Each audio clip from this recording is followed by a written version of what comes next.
Hello, Bonnie here, pouring wisdom into your life, talking about Chapter 6 of A Hunter-Gatherer's Guide to the 21st Century.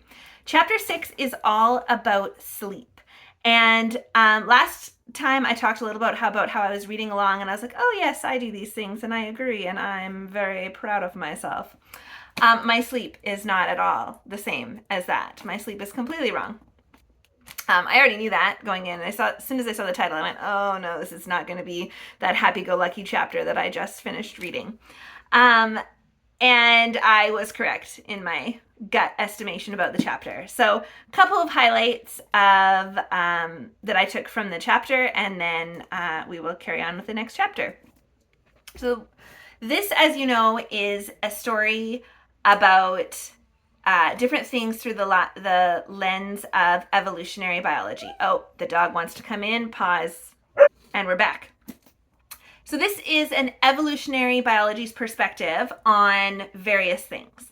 And so they started off the chapter talking about how we evolved through the taxonomy and why we became diurnal as opposed to nocturnal. So we are day live beings, and how that has related to our eye specialization.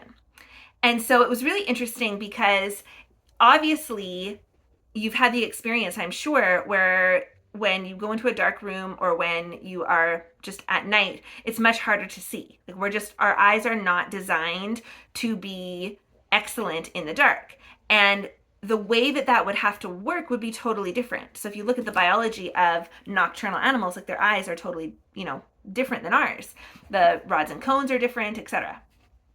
And so we have specialized to be able to see excellently at night. And then there's other animals that are sort of dusk dawn, and they kind of have not great daylight and not great night because they're trying to get the best of both worlds, and so they sacrifice in order to do that.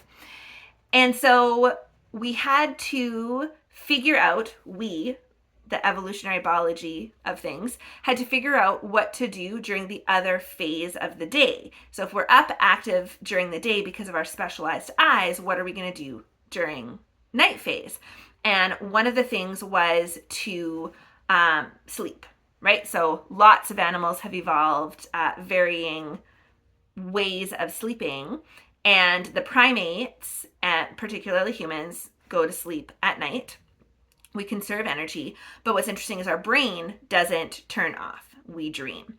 And then they talked a little bit about the correlation between the sort of hallucinations that we have at night, aka dreams during our REM sleep, as well as conditions like schizophrenia, as well as when people use hallucinogenics, and how those have similar things happening in the brain, which I thought was really interesting.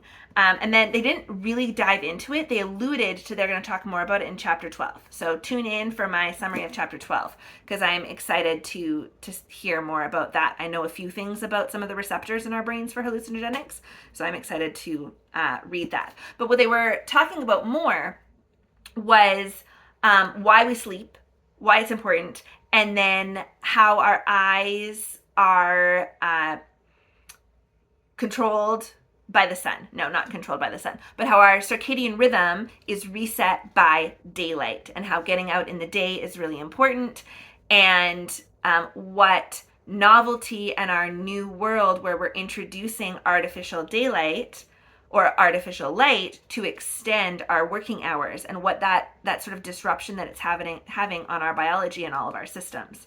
And that's where I was like, yes, I stay up late and I turn on the lights so that I can stay up late and see, and I have all the screens so that I can do things at night. And it just reiterated kind of what I already knew and what lots of people are talking about with blue light and how that's really disrupting our sleep cycles. But what I thought was interesting, which I hadn't heard about before, which sort of makes intuitive sense, is we have used fire to extend our socializing for a really long time.